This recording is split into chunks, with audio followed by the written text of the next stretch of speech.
What's up, Taiwan? I'm Eric Gao, bringing you the news this holiday weekend evening. Taiwan's vice presidential candidates made their first joint appearance at a televised forum to back their parties in the race to take the country's top seat. Here's Joyce Tseng with the latest. Clashing over arguably the biggest issue in Taiwan's upcoming elections, China. 我们不会让台海爆发战争。民进党呢，却不了解中国大陆，完全不了解共产党。 Geopolitical tensions with China have historically dominated Taiwan's politics, and it's no surprise that it took up a large chunk of the three vice presidential candidates' first televised policy forum, a chance to back their party's vision for Taiwan. The main opposition Kuomintang, or KMT's hopeful media personality Zhao Shaokang, went on the offensive, blaming the ruling DPP, or Democratic Progressive Party, for worsening ties with China over the last 8 years, a period that's seen Beijing up military activity around the Taiwan Strait. 两岸之间要谈，不能不谈啊！而且甚至两岸还要建立一个军事沟通的机制，免得误判啊。 More exchanges with China are central to the KMT's philosophy of keeping Taiwan safe. The ruling DPP's VP pick and former top Taiwanese envoy to the United States, Bi Kim Hsiao, said she agrees with Zhao's call for cross-strait dialogue, but warned that Taipei shouldn't get too close to Beijing. 在21世纪的今天，经济安全就是国家安全。全世界先进的工业发展国家都在去风险化，降低对中国经济的依赖。难道我们要背道而驰？ In what's long been a two-party democracy, Taiwanese voters now have a third option in this election.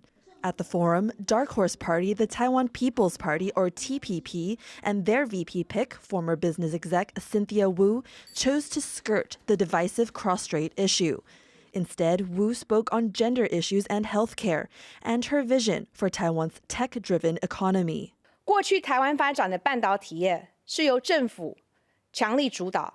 挑出这个特别的产业，未来的台湾反过来，为了要让经济翻转，不要再挑选产业，只要把经济的环境的土壤顾好，产业就能自然开花结果。 For VP picks bidding to lead Taiwan, they're aiming to round out their running mate, ensuring their duo is best positioned to win over the people.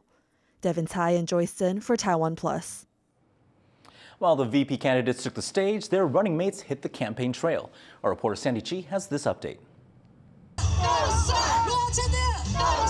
Vice President Lai Ching-te sits among his supporters, holding up boards spelling out the character for Go. The ruling Democratic Progressive Party's presidential candidate is on a 4-day around-the-nation tour. At this campaign stop in southern Taiwan, he promised to build up the local industry.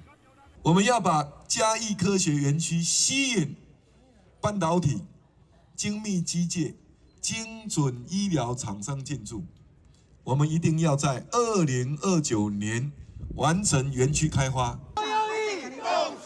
The opposition Kuomintang's presidential candidate, Ho Yo-yi, was also campaigning in Chiayi, his hometown. As a former police chief, he called for more government support for the country's emergency responders. 咱别人对着危险要什么牺牲，因对着危险要冲进。 所以，咱政府要做警消的后盾，尤其人力不够、设备不够，政府爱紧甲因照顾因好势。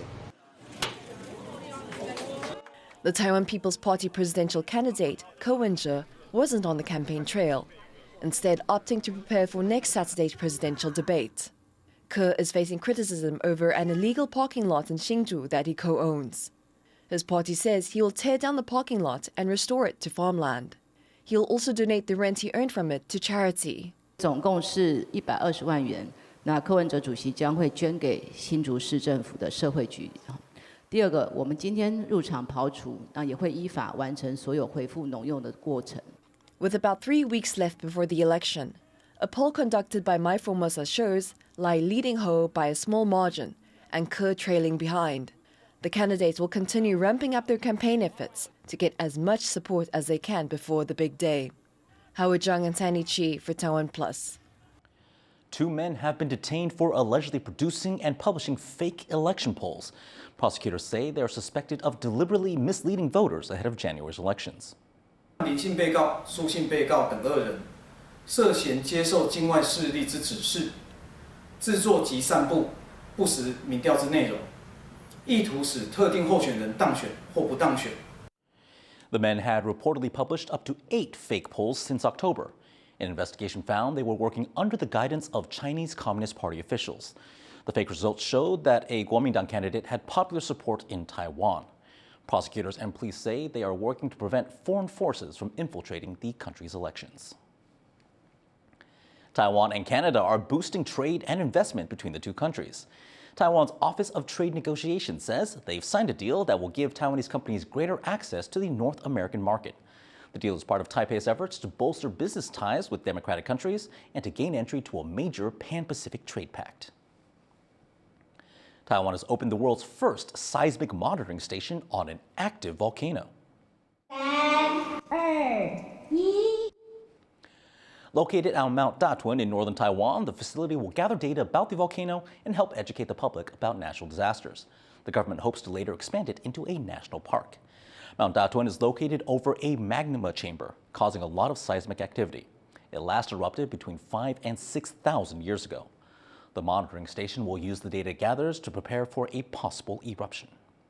重点就是透过科学方法，我们就可以了解它真实的几率或者范围，都可以先做一个评估。所以我们只要了解的话，就不用过于恐慌。It is the holiday season, but this time of year isn't necessarily a holly jolly time for everyone in Taiwan. Some families still struggle to access food and basic necessities. Leslie Liao is in Taoyuan following a charity drive that's trying to spread some holiday cheer. It's Saturday, December 23rd, which means Christmas is right around the corner. And while it's a time of celebration for most people, not everyone has the luxury to get festive around the holidays. This time of year is usually one of giving, and today, the Chinese Christian Relief Association is doing just that. They've come to a remote part of the country to hand out things like food and other necessities like warm clothing to help with the cold winter to people in need. But they're also making home calls to perhaps elderly people who live alone and can't make it to the church. But they're not just here handing out material goods, they're also offering services like makeovers and dental checkups to make sure that everyone can have a healthy and comfortable holiday season. 我们是配合1919这个活动，我们来做口腔的检查以及做治疗的部分。我们为了像就是比较偏向的一些老阿公老阿嬷做一些造型剪头发这样子。Now, I caught up with a few volunteers and asked them what inspired them to spend their holidays helping other people. 从一样就是去别人家里，然后互换礼物之类的，就是可以用一年的时间，用一次的时间来体验看看不同的生活。其实我觉得这是一个蛮有意义的哈，特别在这样的一个岁末年初的时候，透过这样的一个送暖的活动来帮助社会当中有需要的家庭。Over the next 10 days, these volunteers will be traveling around Taiwan and bringing essential goods and services to people who need them the most, all to spread as much holiday cheer as they possibly can. John Su and Leslie Liao in Taoyuan for TaiwanPlus. A boat burning ceremony in Taiwan's southern county of Chiayi is back after 20 years.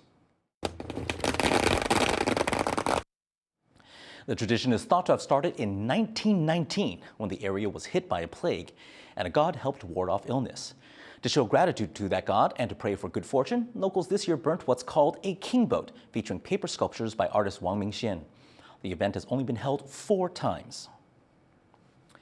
Losing a loved one is tough, and for many people, they don't have the opportunity to say their final farewells. However, new AI technology has emerged in China to help mourners ease their pain and grief. Our reporter Laurel Stewart has the story. Wu Siku and his wife are visiting their son, Shenmo, at a quiet cemetery in eastern China. Like most visits to a deceased family member, it's sad and solemn. But an unexpected voice joins the grieving parents.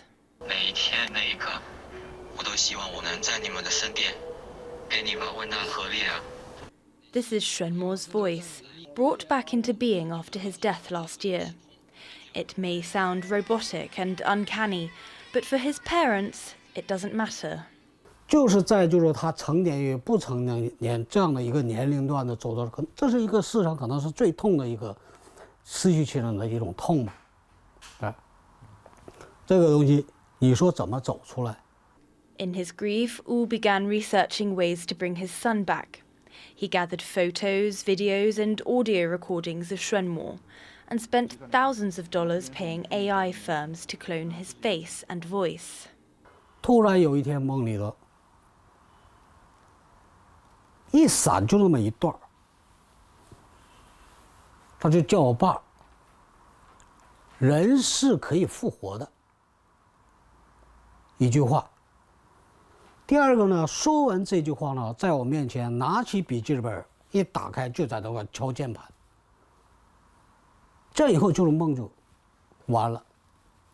Wu Siku and his wife are among a growing number of people in China who are turning to AI to recreate the experience of being with their loved ones.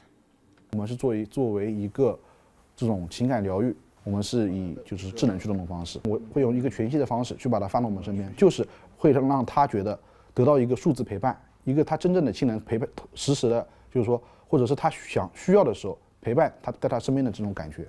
Zhang Ziwei's company charges a couple thousand US$ to create a basic avatar within 20 days. It's not only for the deceased, however, as some of his clients are living parents who are not able to spend time with their children. The clients can also hold video calls with a staff member whose appearance and voice have been altered to resemble the loved one. 其实这世上有多少人，就是像我这样的人也不少，对吧？ 这也算是用一种新的技术科技实现一个人的一种人生一种完美吧。 But this new technology also has its risks. Associate Professor Patrick Stokes of Deakin School says there's a possibility of avatars being abused to exploit people's identities or damage their reputation. This use of AI technology raises questions for some, but there's no question that for Wu and his wife, seeing their son's familiar face is a source of comfort. Patrick Chen, Sandy Chi, and Laurel Stewart for TaiwanPlus. The pheasant-tailed jacana has bounced back from the brink of extinction in Taiwan. And although the local population is now stable, conservationists did hit a few bumps on the road to success. Bryn Thomas has the story.